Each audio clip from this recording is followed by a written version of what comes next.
My spiteful sister-in-law accused me of stealing her diamond ring, but when the truth was revealed, she wasn't ready for the shock. I am 29 years old and have been married to Samuel, who is 31, for 5 years. We have a solid connection and a comfortable lifestyle. Samuel has a sister, Tara, 33, who has been married to Mark, 35, for 8 years. Tara and I never really got along. Tara appeared to dislike me ever since Samuel introduced me to his family. At first, I assumed it was simply because she was protective of her brother, but as time passed, I understood there was more to it.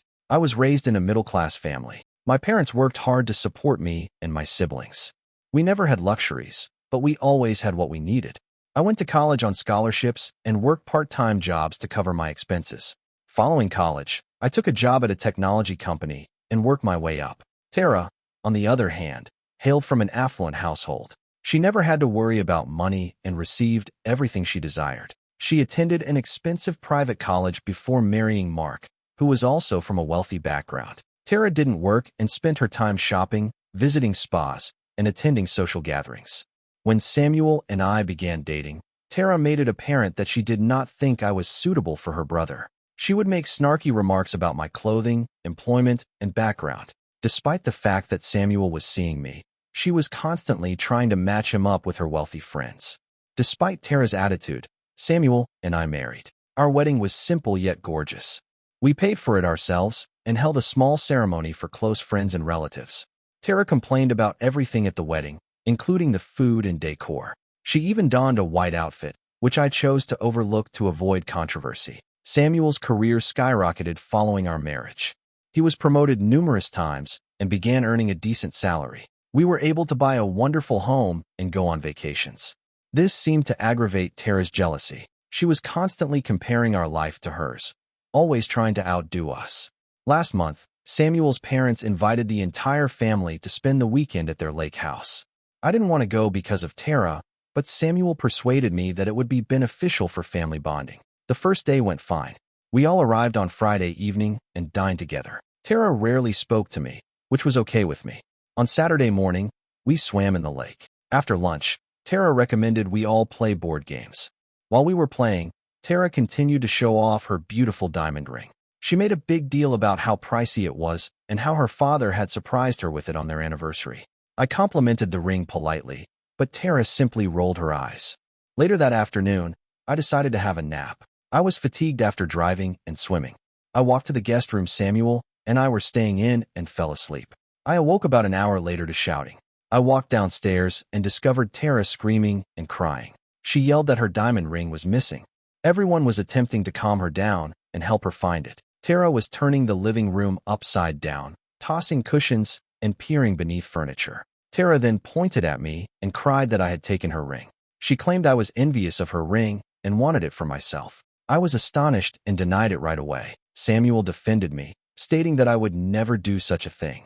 Tara stated that I was the only one who had been alone in the house, while everyone else went outdoors. She insisted that I empty my pockets and show her my bags. I felt ashamed, but I did everything she wanted to prove my innocence. The ring was not present, but Tara was dissatisfied.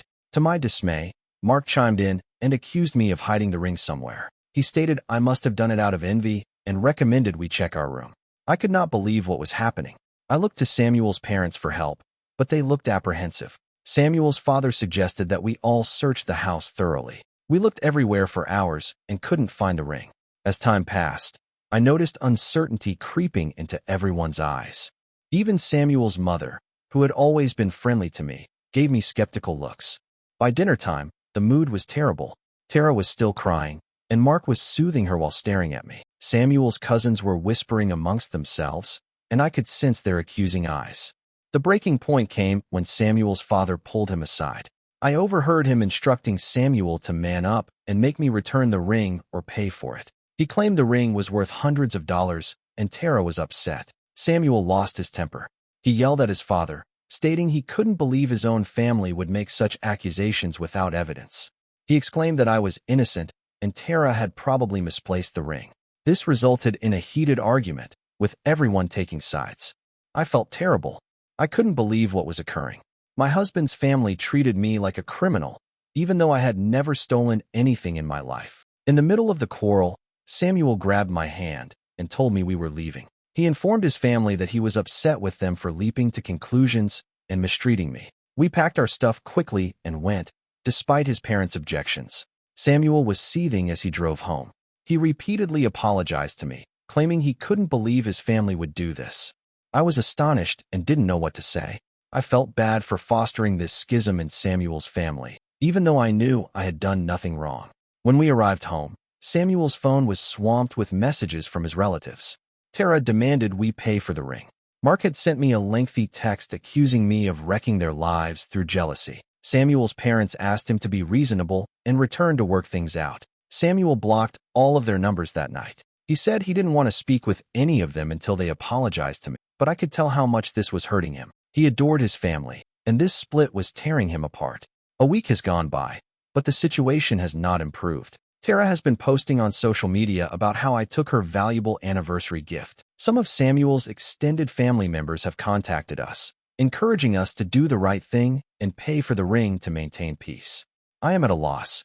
I know I didn't take the ring, but I can't prove it. Samuel trusts me, but I can see the toll it is taking on him. He has lost weight and is not sleeping properly. He's even thinking about changing careers so we can relocate to another place and escape all this stress. Part of me wonders if we should just pay for the ring to put this all behind us. But it's a lot of money, and more importantly, it would be admitting to something I didn't do. I'm afraid if we give in now, Tara will hold this over my head forever. I never wanted to come between Samuel and his family. Regardless of our differences, I hoped Tara and I would eventually get along. Now it appears that will never happen. I do not know what to do. Should I maintain my innocence, even if it means Samuel loses his family? Should we pay for the ring to maintain peace? How can I prove I didn't steal something when there is no evidence either way? This entire affair has been a nightmare. I've lost sleep, can't concentrate at work, and am constantly anxious. Samuel swears he'll always support me, but I can tell this is causing him pain as well. So, Reddit, should I admit to stealing a ring that I did not take or pay for? How would you handle my situation? How can I resolve this situation without jeopardizing my integrity? Update. It's been 3 months since my previous post, and a lot has happened. I never anticipated things to turn out the way they did, but I'm glad the truth is now out. 2 weeks after the incident at the lake house, Lisa, Samuel's cousin, called me. She stated that she had some information about Tara's missing ring and wanted to meet me in person. I was hesitant at first, but Lisa argued that it was necessary. The following day, we met in a small cafe. Lisa appeared anxious and kept looking around, as if she was frightened someone would overhear us. She informed me that she had heard something unexpected from Amy, Evan's girlfriend. Evan was Mark's best friend. Amy told Lisa that Mark had removed Tara's ring. Mark and Evan had apparently entered into a business deal with a loan shark. They borrowed a significant quantity of money, but instead of investing it, they used it all to gamble and party in Las Vegas. When it came time to repay the debt, they were broke. In desperation, Mark took Tara's ring and sold it to help pay off the debt.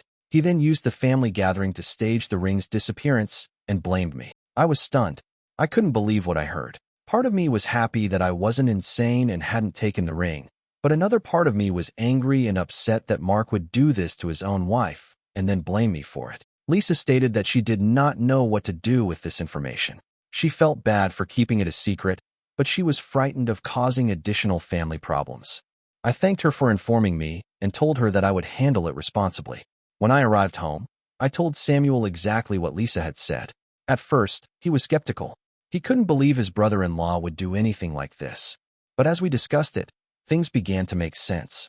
We remembered Mark's uneasy demeanor during the ring incident and how quick he was to accuse me. Samuel decided to do some digging. He began by contacting some of Mark's old college pals and discovered that Mark had a gambling history that he had kept hidden from his family. Mark's acquaintances reported that he had recently been in financial problems. Then, Samuel hired a private detective. It took some time, but the PI eventually tracked down the loan shark from whom Mark had borrowed money. The man acknowledged that Mark and Evan had taken out a loan and had recently made a partial repayment with a diamond ring. Samuel was infuriated. He wanted to face Mark right away, but I advised him to acquire additional proof first. We didn't want this to become another situation in which our word was against theirs. Samuel labored tirelessly for weeks to build a case. He obtained bank statements that showed large transactions from Mark and Tara's joint account around the time of their Las Vegas trip. He discovered credit card statements containing charges from casinos. He even obtained security camera footage from a pawn shop showing Mark selling the ring. After we had collected all of the evidence, Samuel convened a family meeting. He assured everyone that they were going to talk about the ring issue and try to move ahead as a family. Tara and Mark consented, possibly believing it was an opportunity for me to finally confess. I was quite nervous on the day of the meeting. Samuel's parents hosted it in their home. When we arrived, everyone was already present. Tara gave me a chilly glance, while Mark avoided eye contact entirely. Samuel began by thanking everyone for coming. He stated that the ring event had created a great deal of pain in the family, and it was time to clear the air. Then he dropped the bombshell. He knew exactly what had happened to the ring. The room became silent. Tara looked perplexed as Mark turned pale. Samuel then proceeded to put forth all of the evidence we had collected. He handed them the bank statements, credit card bills, and pawn shop footage. He even had Evan on speakerphone, and he reluctantly corroborated the entire tale. As Samuel spoke, the expressions on everyone's faces changed: shock, astonishment, and finally rage. Tara fell into tears and asked Mark if it was true. Mark broke down and confessed everything. He said he never intended for things to get this far, and he was going to find a way to get the ring back. Tara was devastated. She couldn't believe Mark stole her ring and then blamed an innocent person. Samuel's parents were surprised and ashamed. They apologized profusely for questioning me. Mark left the house in humiliation after the encounter, while Tara remained behind, too unhappy to join him. Samuel's father hugged me and apologized for telling Samuel to make me pay for the ring. Samuel's mother was in tears, begging for my forgiveness. In the days that followed, I got calls and texts from several family members. They all apologized for believing I was capable of stealing and for treating me poorly. Some brought flowers or gift baskets as peace gestures. Tara called me a week after our meeting. She apologized for blaming me and for all of the hurtful things she had said and done over the years. She revealed that she was always envious of me and my friendship with Samuel. She announced that she was seeking a divorce from Mark and asked if we could start afresh. I was cautious at first, but I could detect genuine guilt in her voice. I told her I forgave her, but it would take time to regain trust. She understood and expressed her willingness to put in the effort. Mark moved out of their home and into a modest apartment. When his boss discovered the gambling and loan sharking, he was fired. Last I heard, he was going to Gamblers Anonymous sessions and trying to change his life. Samuel and I had lengthy discussions about all that had happened. He felt bad about not believing in me more firmly from the start. I informed him that I realized how terrible the situation had been and that I valued his assistance throughout. We also talked about how we would handle our relationship with his family going forward. We decided that while we would attempt to preserve positive ties, we would be more cautious about getting involved in family issues in the future. The entire event drew Samuel and me closer together. We discovered how strong our bond was and how we could count on each other even when others doubted us. It also made us understand the value of trust and honesty in a partnership. Tara stuck to her word about trying to improve our relationship. She began inviting me for coffee or lunch, just the two of us. At first, our chats were awkward and stiff, but we eventually discovered common ground. She spoke openly about her vulnerabilities and the pressure she faced growing up in a rich family. I told anecdotes of my own challenges and how I started my career from nothing. Things gradually began to shift. Tara stopped making nasty remarks at family events or attempting to outdo me. Instead, she was nice and even defended me when some of his more distant relatives mentioned the ring incident. Samuel's parents went out of their way to make me feel comfortable and included. They would frequently call to check on me and ask us over for dinner. Samuel's father even sought my guidance on some business matters, claiming he valued my opinion. The ring was never recovered. We found out the facts after the loan shark had already sold it. Tara was disappointed at losing her father's present, but she claimed the event taught her that worldly possessions were less essential than trust and family. Lisa, the cousin who initially informed me of Mark's conduct, became a good friend. She expressed admiration for how I handled the problem and wished she had been bold enough to speak up sooner. We began having frequent girls' nights out with some of our other cousins. The incident also influenced how I perceived myself. I realized that I had always felt nervous around Samuel's family because of my history, but standing up for myself and revealing the truth gave me greater confidence. I knew I had earned my place in the family through my own efforts, not because of wealth or prestige. Samuel and I had a lengthy talk about boundaries and family dynamics. We agreed that while we would retain contacts with his family, we would be more assertive about our own needs and boundaries. We also decided to begin seeing a couples therapist to work through some of the remaining stress from the entire experience. In an unexpected turn of events, Samuel's company offered him a promotion that required us to relocate to another state. After considerable contemplation, we decided to take it. We saw it as an opportunity for a new beginning, away from the lingering unpleasantness of the ring affair.